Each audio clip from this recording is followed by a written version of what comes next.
మీ car EMI కట్టలేకపోతున్నారా? మీ car EMI మేము కడతాం. ఈ నెంబర్కి కాల్ చేయండి.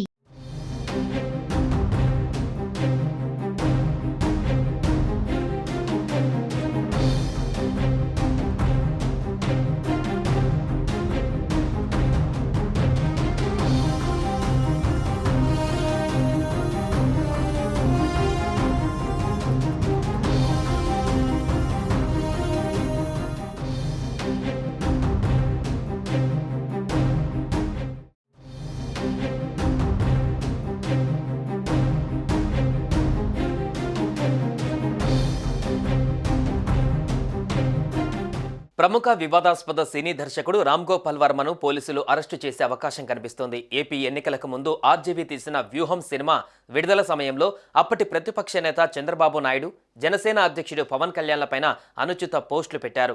దీంతో ఆయనపైన ఇటీవలే ప్రకాశం జిల్లాలో జనసేన నేతల ఫిర్యాదు మేరకు కేసులు నమోదయ్యాయి. ఈ కేసులో విచారణకు హాజరు కావాలని ఒంగోలు పోలీసులు స్వయంగా ఇంటికెళ్లి నోటీసులు ఇచ్చినా హాజరు కాలేదు. ఇవాళ కూడా విచారణకు రావడం లేదని ఆర్జీవీ చెప్పడంతో మరోసారి ఆయన ఇంటికి చేరుకున్నారు పోలీసులు. విచారణకు హాజరు కాకపోవడంతో ఆయన్ను అరెస్టు చేస్తారని సమాచారం.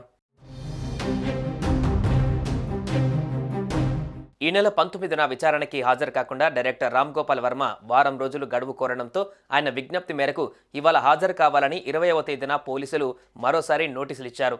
ఆర్జీవీని విచారించేందుకు ఒంగోలు రూరల్ సర్కిల్ కార్యాలయంలో అన్ని ఏర్పాట్లు చేశారు. తీరా ఆయన విచారణకు హాజరు కానని చెప్పడంతో అరెస్టుకు రంగం సిద్ధం చేసినట్టుగా తెలుస్తోంది. హైదరాబాద్లోని రామ్ గోపాల్ వర్మ ఇంటికి ఒంగోలు పోలీసులు ఇప్పటికే చేరుకున్నారు. CM Chandrababu Naidu, deputy CM Pawan Kalyan, మంత్రి నారా లోకేష్ ఫోటోలు మార్పింగ్ చేసి ఎక్స్లో పోస్ట్ చేసిన కేసులో వర్మ విచారణ ఎదుర్కొంటున్నారు. అయితే రామ్ గోపాల్ వర్మ వ్యవహారంపైన జిల్లా పోలీసులు సీరియస్గా ఉన్నారు.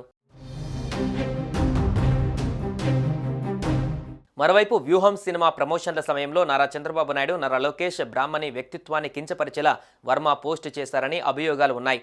ఇదే విషయమై తెలుగుదేశం పార్టీ రైతు విభాగం ఉపాధ్యక్షుడు నూతలపాటి రామారావు ఫిర్యాదుతో తుళ్లూరు పోలీసులు సైతం కేసు నమోదు చేశారు.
సుమన్ టీవీలో మీ పర్సనల్ అండ్ బిజినెస్ ప్రమోషన్స్ కోసం కింది నెంబర్కి కాంటాక్ట్ చేయండి.